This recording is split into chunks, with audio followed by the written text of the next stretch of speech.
Hello student, this is the second part of exercise 3.6. इससे पहले हम फर्स्ट पार्ट में एक्सरसाइज के फर्स्ट क्वेश्चन के 1 to 7 पार्ट डिस्कस कर चुके हैं। यहाँ पे बात करें हम 8 पार्ट की। तो फर्स्ट क्वेश्चन के 8 पार्ट में हमारे पास इस तरीके की स्टेटमेंट गिवन है। दोनों इक्वेशन में हम देखेंगे, दोनों इक्वेशन में फर्स्ट पार्ट में दोनों इक्वेशन के फर्स्ट पार्ट में हमारे पास 1/3x + y 1/3x + y दोनों में सेम है, वो हमने पुट कर लिया as B. Second part 1/3x - y 1/3x - y वो भी हमारे पास दोनों में सेम है। ये साथ में इसके 2 मल्टीप्लाई है, यहाँ पे भी 2 मल्टीप्लाई है, बाकी देखें तो पार्ट सेम है। तो 1/3x - y ये हमने क्यों पुट कर लिया। ये पुट करने के बाद अब ये वैल्यू p की ये वैल्यू जो है एज b और ये वैल्यू एज q हम सब्स्टिट्यूट करेंगे इन इक्वेशन जो भी हमारे पास में गिवन थी इनके अंदर में पुट करने पर देखो ये हमारे पास क्या बन जाएगा। इस पूरे की जगह पे हमारे पास आ जाएगा p प्लस इस पूरे की जगह पे q इज इक्वल टू 3/4 और यहाँ पे हमारे पास ये क्या बन जाएगी वैल्यू, ये 4 जो यहाँ पे मल्टीप्लाई डिवाइड कर रहा है इधर आके मल्टीप्लाई कर देगा is equal to 4p plus 4q is equal to 3। We can write this equation 1। Now from here 1/2 देखो ये 1 को हम 1 into 1 भी लिख सकते हैं 1/2 एंड 1/3x + y ये हमारे पास p है, p plus next is 1/2 sorry negative 1/2 q is equal to -1/8। तो इस केस में हमने क्या किया 1/2 को कॉमन निकाल लिया 1/2 as common here p - q is equal to 1/-1/8। 8 जो मल्टीप्लाई कर रहा है डिवाइड कर रहा है वो इधर आके मल्टीप्लाई कर देगा, या ऐसे कह सकते हैं हम इधर भी 8 से मल्टीप्लाई इधर भी 8 से मल्टीप्लाई, ये इसके साथ कैंसिल। यहाँ हमारे पास बच गया ओनली -1। ये 4 के अंदर multiply 4p -4q is equal to -1। Equation number 2 ये हमारे पास इक्वेशन नंबर 2 आ गई है। यहाँ से अब हमने इन दोनों इक्वेशन को सोल्व करना है। दोनों इक्वेशन को सोल्व करने के बाद हमारे पास p और q की वैल्यू आएगी, देखते हैं। तो यहाँ से हमने क्या किया बाई एडिंग इक्वेशन 1 and 2 इन दोनों को ऐड करके दोनों इक्वेशन में हमारे पास है क्या, हमारे पास है 4p + 4q is equal to 3 and 4p - 4q is equal to -1। दोनों इक्वेशन को ऐड कर दिया, ऐड करने पर हमें ये मिला 8p। ये प्लस वैल्यू थी, नेगेटिव वैल्यू थी, सेम वैल्यू थी, कैंसिल। इसीलिए हमने ऐड किया था क्योंकि वैल्यू यहाँ पे सेम थी, अदरवाइज हमें सेम बनानी पड़ती वो। Is equal to here is 2। Now from here p is equal to 2/8 2/8 which is equal to p is equal to 1/4। ये p is equal to 1/4 हमारे पास आ गई है वैल्यू। ये बाद में हमें यहाँ पे पुट करनी है, फिर फर्दर उसको सोल्व करना है। तो देखो p की वैल्यू आ गई है। नेक्स्ट हमें जरूरत है q की वैल्यू के लिए। तो इस p की वैल्यू को हम इनमें से किसी एक इक्वेशन में पुट करेंगे, q की वैल्यू फाइंड आउट करेंगे। Now put p is equal to 1/4 in equation 1 या 2 किसी में भी जो भी सुटेबल लगे पुट कर सकते हैं हम। इन equation 1 we put 4 into 1/4 p की वैल्यू सब्स्टिट्यूट पुट कर दी है plus 4q is equal to 3। तो यहाँ से 4 से 4 कैंसिल, 1 बचा 4q इज इक्वल टू 3। ये 1 उधर जाके minus q is equal to 2। ये 4 इधर आके डिवाइड कर देगा आपके पास। तो then q is equal to 1/2। ये आपके पास में वैल्यू आ गई है q की। अब नेक्स्ट स्टेप क्या है? नेक्स्ट स्टेप करने से पहले आप यहां तक इसको नोट डाउन कर लें। तो नेक्स्ट स्टेप में हमारे पास अब ये दोनों वैल्यू हमने यहां पर पुट करनी होंगी। तो नेक्स्ट हम पुट कर देते हैं ये दोनों वैल्यू इन इक्वेशन में। तो from here 1/3x + y is equal to p 1/4 and यहां से 1/3x - y is equal to 1/2।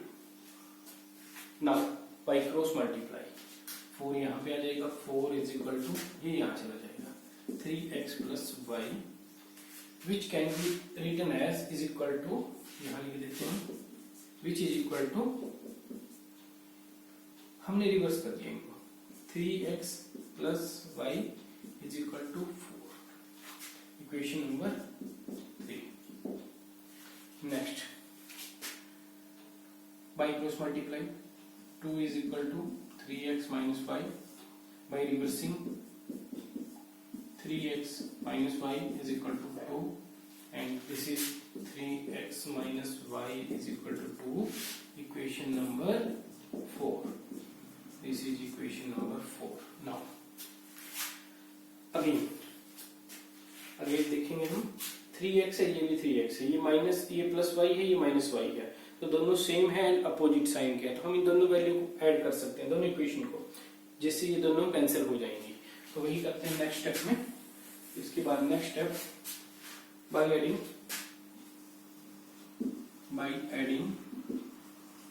Equation 3 and 4, equation 3 और 4 को हमने ऐड कर दिया। ऐड करने पे हमें क्या मिला, 3x + y is equal to 4 and 3x - y is equal to 2 by adding। देखो ऐड हो रहा है तो साइन अब चेंज नहीं होंगे, जब हम माइनस करते हैं तब हमारे पास साइन चेंज होते हैं, अब ऐसे ही रहेंगे, तो ये इसके साथ में cancel. This is 6x is equal to 6, x is equal to 1, यहाँ से x is equal to 1 हमारे पास वैल्यू हो गई है। Now put this value in the equation number 2, equation number 3 और 4, यानी किसी भी इक्वेशन में पुट कर सकते हैं हम। Put x is equal to 1 in equation 4, equation 4 में हमने वैल्यू पुट कर दी, 3 into 1 minus y is equal to 2, तो यहाँ से हमारे पास हो गई ये value 3 minus y is equal to 2, तो यहाँ से नेक्स्ट स्टेप में क्या आ जाएगा हमारे पास, नेक्स्ट स्टेप में हमारे पास आ जाएगा minus y is equal to 2 minus 3, which gives minus y is equal to -1 and minus के साथ माइनस कैंसिल, तो यहाँ से हमारे पास आ गया y is equal to 1, y is equal to also 1। तो दोनों ही वैल्यू हमारे पास क्या है, एक हमारे पास x is equal to y and y x is equal to 1, x और y दोनों ही वैल्यू हमारे पास 1 है। So next is the question number 2. Formulate the following problem as pair of equations। ये जो हमारे पास में प्रॉब्लम गिवन है, इन प्रॉब्लम को हमने फॉर्मुलेट करना है पेयर ऑफ इक्वेशन की फॉर्म में एंड फाइंड देयर सॉल्यूशन, और फिर हमने इनका सॉल्यूशन भी फाइंड आउट करना है। तो देखो इस क्वेश्चन में क्या है, Ritu can row downstream 20 kilometre in 2 hours, 2 hours में 20 किलोमीटर ये जा सकती है, and upstream 4 kilometre in 2 hour में 4 किलोमीटर अपस्ट्रीम की तरफ, and find her speed of rowing in still water means रुके हुए पानी में हमने उसकी स्पीड फाइंड आउट करनी है, रोइंग की स्पीड क्या है ऋतु की, एंड स्पीड ऑफ करंट, और जो वो रिवर या जो भी जहां से भी वो ट्रेवल कर रही है उसके वो जहां पे भी वो रोइंग कर रही है वो वाटर के फ्लो होने की स्पीड क्या है, करंट का स्पीड, वो हमने फाइंड आउट करनी है। ये दो चीजें हमने इसमें फाइंड आउट करनी है, एक तो ऋतु का स्पीड जो है रोइंग इन स्टिल वाटर, और दूसरा हमारे पास है स्पीड ऑफ करंट। तो जो हमने फाइंड आउट करना है सबसे पहले हमने इन्हीं को कंसीडर करना होगा। तो let Ritu speed of rowing in still water that is x kilometer per hour। And speed of current water के फ्लो होने का speed that is y kilometre per hour. तो क्वेश्चन को अभी करने से पहले आप एक बात समझो, हमारे पास यहाँ पे एक डाउनस्ट्रीम, एक तो हमारे पास है डाउनस्ट्रीम और दूसरा हमारे पास जो यहाँ पे आया है वो है अपस्ट्रीम, दूसरा है अपस्ट्रीम। ये दोनों टर्म्स को समझते हैं पहले। देखो दो पॉसिबिलिटी बनती है हमारे पास। रिवर जब फ्लो होगी, रिवर किसी भी डायरेक्शन में फ्लो हो रही है, लेट अस इस डायरेक्शन में फ्लो हो रही है, तो दो पॉसिबिलिटी क्या बनती हैं हमारे पास। पॉसिबिलिटी ये बनती है कि जैसे ये रिवर का डायरेक्शन है तो वो जो भी पर्सन है वो या तो रिवर की डायरेक्शन में ही फ्लो करेगा या फिर उसके अपोजिट डायरेक्शन में, रिवर की डायरेक्शन में ही रोइंग करेगा या फिर उसकी अपोजिट डायरेक्शन में रोइंग करेगा।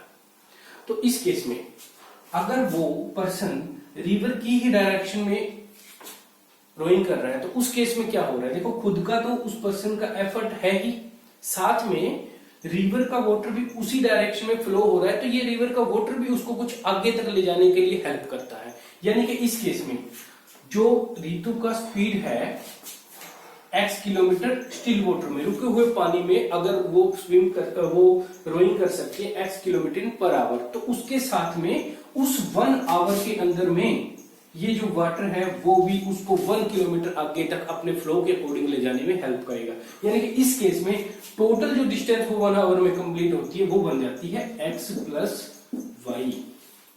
अपस्ट्रीम के केस में, क्योंकि अपस्ट्रीम के केस में क्या है, वो ऋतु जो है अपने किसी भी स्पीड के साथ में जो उसमें रोइंग कर रही है, तो ये जो वाटर है, वाटर उसकी रोइंग करने की कैपेसिटी का या रोइंग करने के एफर्ट्स का अपोज करता है, विरोध करता है उसका। तो उस केस में यहाँ पे जो ओवरऑल उसका डिस्टेंस होगा, लेटस वो यहां तक इतना डिस्टेंस ट्रेवल कर लेती है 1 आवर में, लेकिन ये अपोज भी तो करेगा, इसका अपोज करने का भी तो कैपेसिटी है, तो जितना अपोज करेगा उतना ही उसमें से कम रहेगा ऑपोजिट डायरेक्शन में। सो ऑपोजिट डायरेक्शन में हम इस तरफ से इसको दिखा सकते हैं। तो लेटस वो डिस्टेंस जो भी हो वो होगा x minus y, x minus y. तो अब यहां से ये दो चीजें हमें समझनी होंगी। डाउनस्ट्रीम जब भी हम बात करेंगे तो हमें दोनों का speed x and plus y add कर देंगे हम, दोनों का स्पीड जिन भी केस में हम लेंगे उन दोनों का, और अपस्ट्रीम के केस में हम दोनों की स्पीड का डिफरेंस करेंगे। तो अब यहां से हमारे पास जो इस क्वेश्चन में है उसके अकॉर्डिंग हम देखते हैं। हमें कहा है, तो क्वेश्चन के अकॉर्डिंग बात करें, अकॉर्डिंग टू क्वेश्चन, देखो क्वेश्चन के अकॉर्डिंग क्या कहा है, डाउनस्ट्रीम 20 किलोमीटर इन 2 आवर। तो हमारे पास क्या होगा डाउनस्ट्रीम के केस में अकॉर्डिंग टू क्वेश्चन, डाउनस्ट्रीम में अभी आपको बताया मैंने x प्लस वाई, दोनों का जो भी स्पीड है वो ऐड करके हमने लेना होता है। तो x plus y is equal to 20 kilometre in 2 hours, 20 divide by 2। तो इस केस में हमारे पास यहाँ से कैंसिल हो जाएगा 10, तो हमारे पास यहाँ से वैल्यू आ गई x plus y is equal to 10। एक इक्वेशन में ये मिल गई है। नेक्स्ट बात करते हैं अपस्ट्रीम। अपस्ट्रीम के केस में मैंने बताया आपको x minus y is equal to, और वो है 4 किलोमीटर इन 2 आवर्स। कैंसिल करेंगे हम यहाँ से वैल्यू को 2, यहाँ से इक्वेशन आ गई हमारे पास x minus y is equal to 2 and this is equation number 2। ये हमारे पास इक्वेशन नंबर 2 हो गई। दोनों इक्वेशन को सोल्व कर लेते हैं। दोनों इक्वेशन को सोल्व करेंगे, हमारे पास वैल्यू आ जाएंगी x और y की। तो देखो फ्रॉम इक्वेशन 1 एंड 2 क्या किया, ऐड कर देते हैं बाई एडिंग।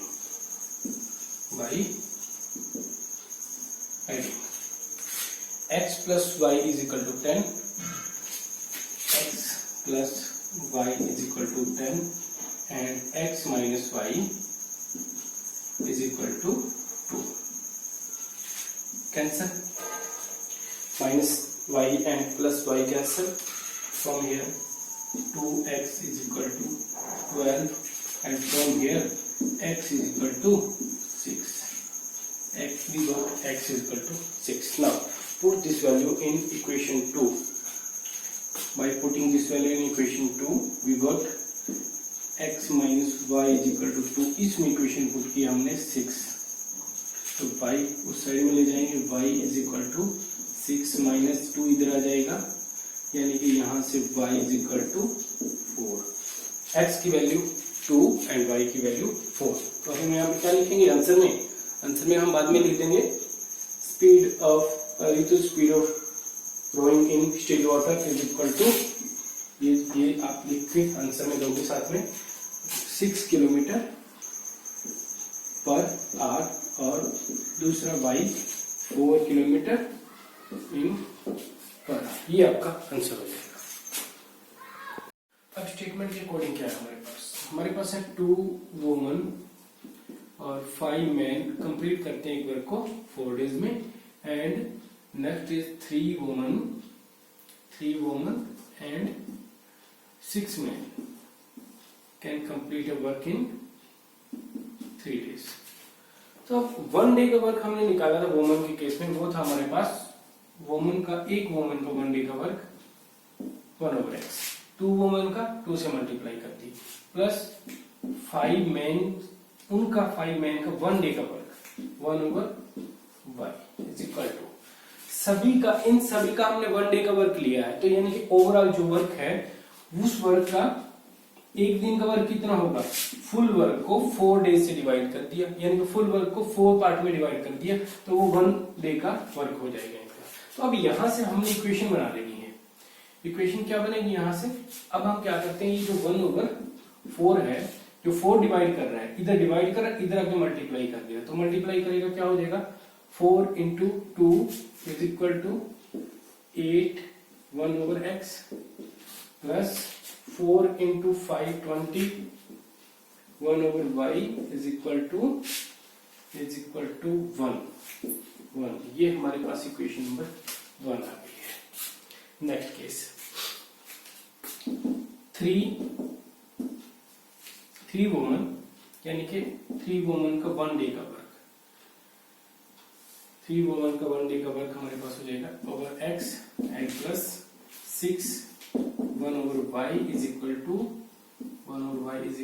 1/3. तो यहां से हमारे पास स्टेटमेंट क्या आ जाएगी? हमारे पास स्टेटमेंट आएगी 3 into 3 9 1/x plus 3 into 6 18 1/y is equal to 1. This is equation number 2. अब आपको ये लिखना कैसे है? लिखना होगा आपको लिखना होगा, ये मैंने आपको समझाने के लिए बताया, समझाने का तरीका था ये. अब आपको यहाँ पे लिखना क्या है? आपको लिखना है according to question in case 1 में, ये जो केस है इसके अकॉर्डिंग टू क्वेश्चन केस 1, ये सारा आपका इस तरीके से रहेगा. 2 into 1 डे का वर्क हो गया, प्लस में अब यहाँ पे मेंशन कर दोगे 1 डे वर्क. ठीक है, ये आपका हो गया फर्स्ट पार्ट में. फिर उसके बाद में अकॉर्डिंग टू क्वेश्चन आपने लिखा हुआ in case 2 1 day work. 1 day work आपका क्या होगा? ये इस तरीके से हमारे पास आ गया. यहाँ से 2 इक्वेशन आई है हमारे पास, equation number 1 and equation number 2. उन इक्वेशन में से क्या करना है हमने? उन इक्वेशन के अकॉर्डिंग पुट करना है 1/x is equal to u and 1/y is equal to v. ये पुट कर देना है in equation 1 and 2. In equation 1 and 2 तो वहां पे पुट करेंगे हम. देखो यहाँ पे जो हमारे पास x 1/x है और 1/x है, यहाँ पे हमने u पुट करना है और यहाँ पे हमने y की 1/y की जगह पे v पुट करना है, u एंड v. तो पुट कर देते हैं value.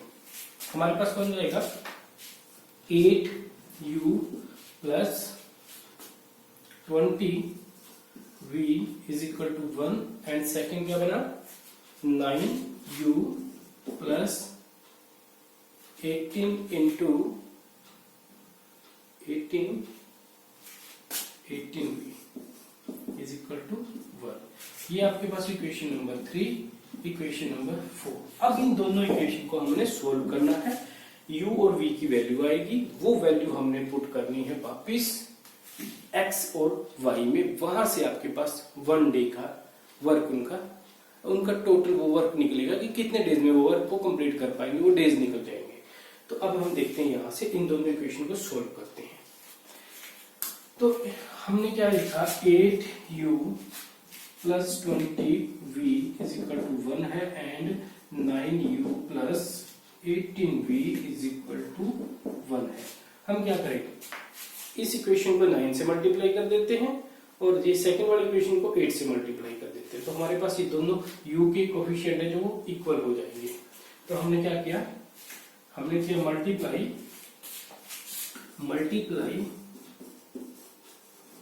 Equation 1 by 9 and equation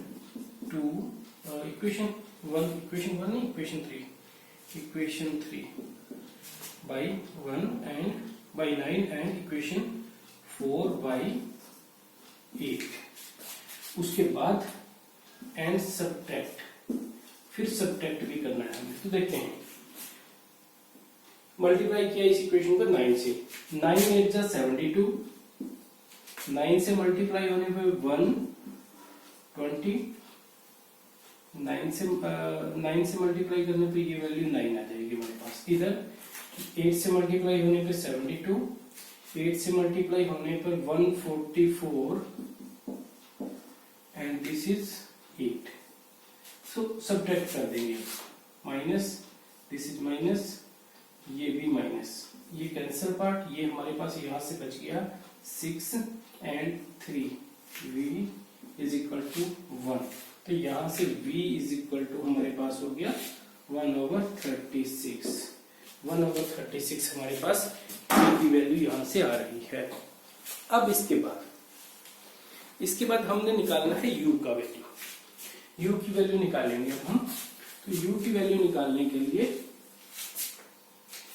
इस वैल्यू को पुट कर दो इक्वेशन नंबर 3 या 4 किसी भी एक पार्ट में। Put v is equal to 1/36 in equation 3 में पुट किया हमने।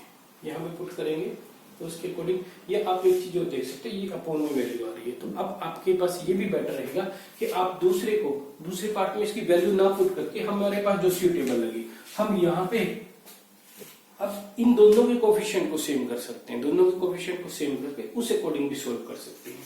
तो उस अकॉर्डिंग देखते हैं।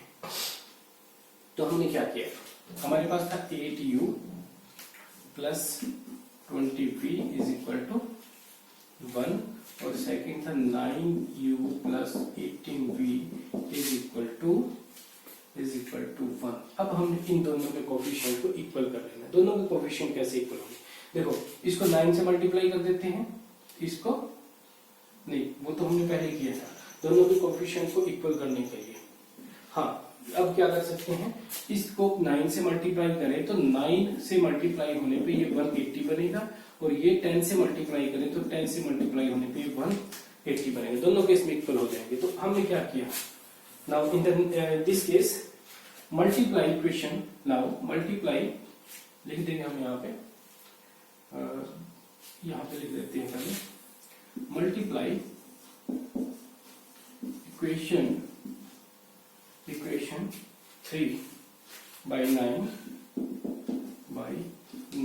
and इक्वेशन 4 by 10, उसको 10 से मल्टीप्लाई किया तो क्या बन जाएगा हमारे पास, मल्टीप्लाई 9 से करने पर 9 से पहले भी मल्टीप्लाई किया तो वो बन गया हमारे पास 72u plus 180v is equal to 9। अब 10 से मल्टीप्लाई करना है इस इक्वेशन को 10 से मल्टीप्लाई किया 90u plus 180v is equal to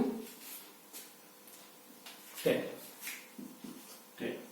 now subtract, और सब्ट्रैक्ट भी करना है साथ में हमने, minus minus minus, oh sorry ये नहीं, ये वाला कैंसिल हमारे पास। यहाँ हमारे पास बचा 18 minus 18u is equal to -1। तो यहां से हमारे पास u is equal to -1 over -18, minus से माइनस कैंसिल, यानी कि u is equal to 1 over 18। तो u is equal to 1 over 18 and v is equal to 1 over v। और आपको याद है हमने क्या पुट किया था, x is equal to 1 over x is equal to u। तो अब यहां से क्या किया, 1 over x is equal to u put किया था हमने।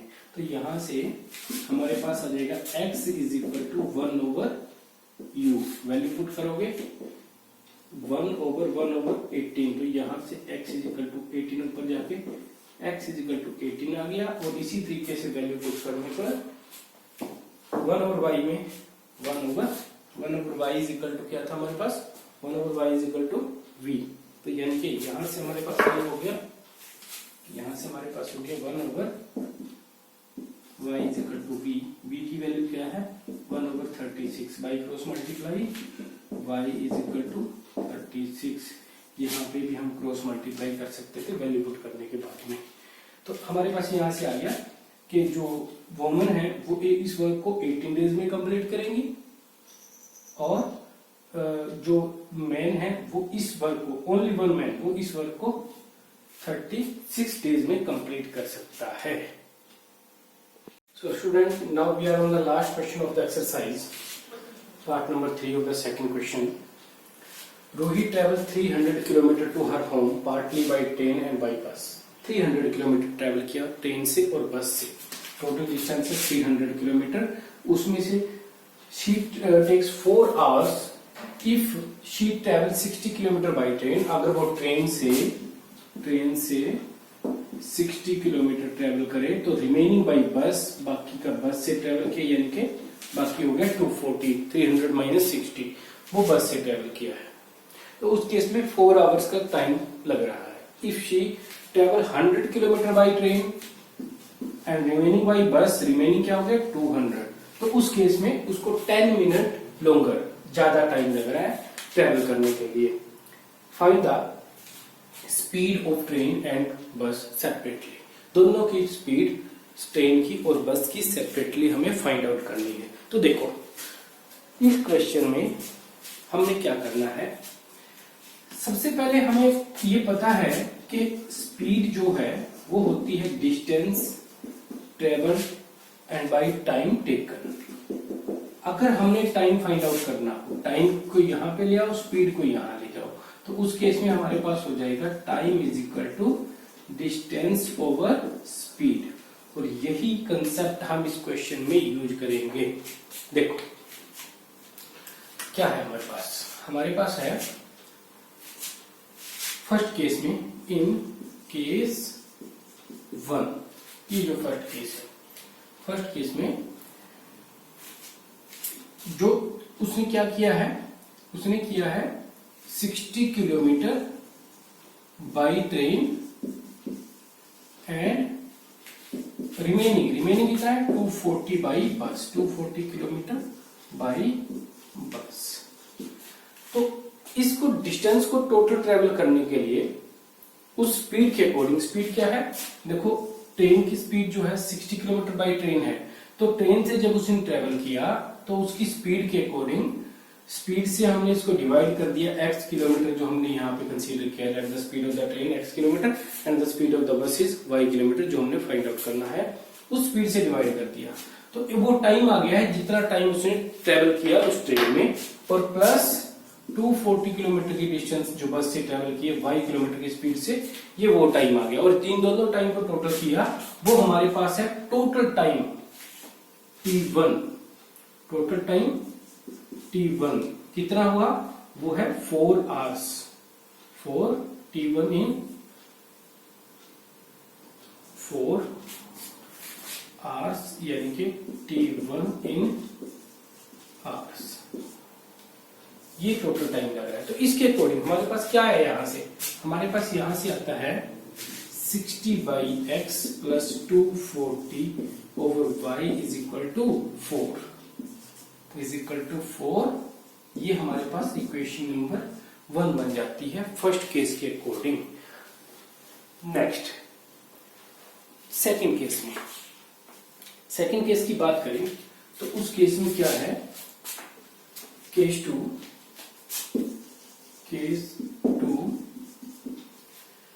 में ट्रेवल किया है ट्रेन से 100 kilometre by train and plus 200 kilometre by bus.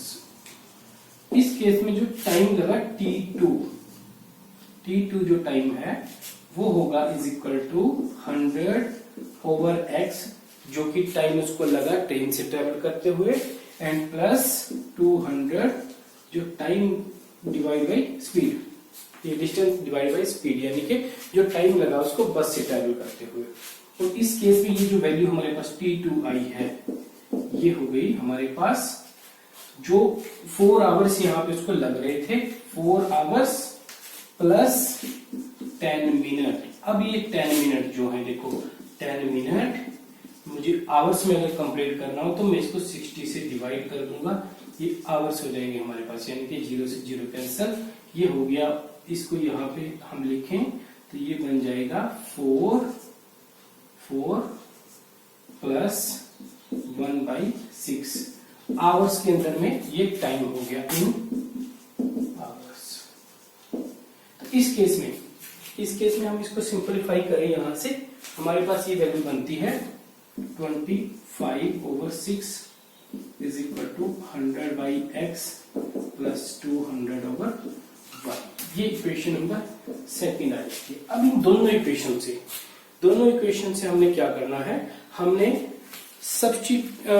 यहां पर इन दोनों इक्वेशन से इनको रिड्यूस करना है लीनियर पेयर ऑफ इक्वेशन में, वहां से हमने सोल्व करना है इनको, फिर हमारे पास x और y की वैल्यू आएंगी जो हमारे पास स्पीड ऑफ ट्रेन एंड बस सेपरेटली होंगी। तो before that note it down. जो यहाँ पे इक्वेशन थी हमारे पास, वो थी हमारे पास 60/x plus 240/y is equal to 4, equation number 1। और सेकंड इक्वेशन जो है वो है हमारे पास 100/x plus 200/y is equal to 25/6, equation number 2।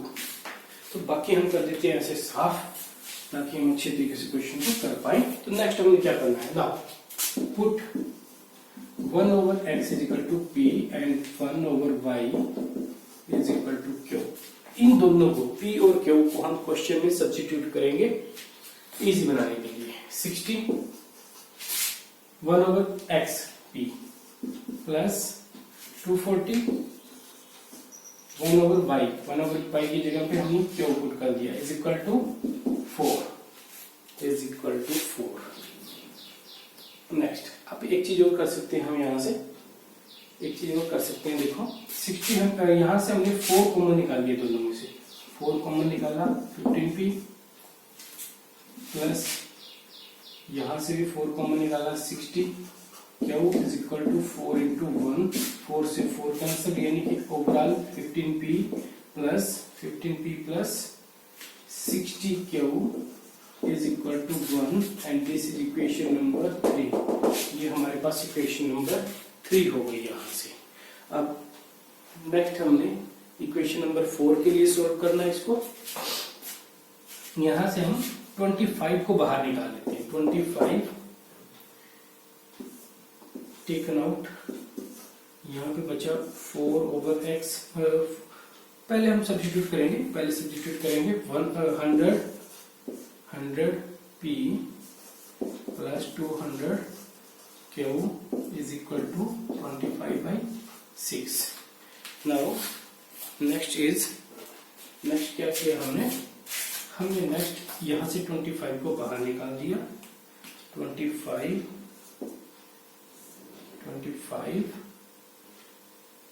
4p plus 8q is equal to 25 into 1/6। 25 से 25 कैंसल, 4p यहां से 4p plus 8q is equal to 1/6। Is equal to 1/6। 6 की मल्टीप्लाई हम यहाँ भी कर सकते हैं और वो बना देगी इसको 24p एंड यहाँ पे मल्टीप्लाई करने पर 48 क्यू इज इक्वल टू 1। तो ये हमारे पास यहाँ से आ जाती है इक्वेशन नंबर 4। यहाँ से ये हमारे पास इक्वेशन नंबर 4। अब इन दोनों इक्वेशन से equation 24p plus 48 q is equal to 1 equation number 4। इन दोनों इक्वेशन में से हमने कोई भी मेथड का यूज करें, हम इनको सिंप्लीफाई करने के लिए हमने p और q की वैल्यू निकाल लेनी है। तो देखो कैसे हम निकालेंगे वो वैल्यू। तो नेक्स्ट केस में हमने क्या किया, तो अब इन दोनों को सॉल्व कर लेते हैं p और q की वैल्यू के लिए। तो हमारे पास अगर हम देखें ये 60 है, ये 48। 60 को अगर मैं मल्टीप्लाई करूं 4 से, ये बनेगा मेरे पास 240। और अगर मैं 48 को मल्टीप्लाई करूं 5 से, तो इस केस में भी 240 बनेगा। यानी ये दोनों कोएफिशिएंट हम कंपेयर इक्वल बना सकते हैं। तो क्या किया मैंने, multiply equation 3/4 and equation 4/5 and subtract. फिर सब्ट्रैक्ट कर देंगे। सब्ट्रैक्ट कैसे करना, हमने 3 में से 4 को सब्ट्रैक्ट कर रहे हैं हम। Subtract 4 from 3। देखो नेक्स्ट हमने किया इसको मल्टीप्लाई 4 से मल्टीप्लाई करने पर सारी वैल्यूज के साथ में मल्टीप्लाई होगा। यानी कि हो गया 60p plus 240q is equal to 4। Next 5 से मल्टीप्लाई होके 5 से मल्टीप्लाई जब होगा 120p plus 240q is equal to 5। Subtract करना है तो साइन चेंज हो जाएंगे, ये कैंसिल हो जाएगा। ये हमारे पास बचा 60p इज इक्वल टू -1। यहाँ माइनस से minus cancel, p is equal to 1/60। p is equal to 1/60। Now put p is equal to 1/60 in equation first equation में पुट कर लेते हैं, या फिर किसी भी इक्वेशन में पुट कर सकते हो आप, या फिर दूसरा तरीका आप इनके p के कोएफिशिएंट को इक्वल बना के भी सॉल्व कर सकते हो। हम पुट कर लेते हैं। पुट किया हमने इक्वेशन नंबर 1 में, इक्वेशन नंबर 3 में, पुट इन इक्वेशन नंबर 3। तो उस केस में क्या बन जाएगा, 15 into 1/60 plus 60q is equal to 1। ये कैंसिल होके 4, तो ये बना 60q इज इक्वल टू 1। ये 1/4 उधर जाके माइनस का हो जाएगा। इस केस में बचा 60q इज इक्वल टू 3/4। 60 को यहाँ से हटा दो, उधर ले जाएंगे, इधर मल्टीप्लाई कर रहा है, उधर जाके डिवाइड करेगा। इधर मल्टीप्लाई में है तो उस साइड में हम लेके जाएंगे, डिवाइड करेगी वैल्यू। तो उस केस में हमारे पास आ जाएगा q is equal to 3/4 into 60। ये कैंसिल 20, यानी कि q इज इक्वल टू 1/80। ये हमारे पास q की वैल्यू आ गई। अब लास्ट स्टेप इस क्वेश्चन का वो क्या है कि अब हमने ये वैल्यू दोनों p, x और y की वैल्यू निकालने के लिए, जो p की वैल्यू आई थी p इज इक्वल टू 1/60, और जो हमारे पास दूसरा है हमारे पास 1/80 q इज इक्वल टू, वो यहाँ पे पुट कर देंगे। तो देखो 1/x is equal to p क्या है 1/60, वैल्यू पुट की 1/60। So from here by cross multiply x is equal to 60, x is equal to 60 and another value. इसी तरीके से 1/y इज इक्वल टू 1/80। तो यहाँ से y इज इक्वल टू 80, यानी कि जो हमने लास्ट में लिखना है वो हमारे पास क्या हो जाएगा, हमारे पास लास्ट हो जाएगा यहाँ पे speed of train is equal to 60 kilometre per hour and speed of bus is is equal to 80 kilometre per hour. ये हमारा लास्ट क्वेश्चन था। इस तरीके से हमने इस एक्सरसाइज के क्वेश्चन को अटेम्प्ट करना है।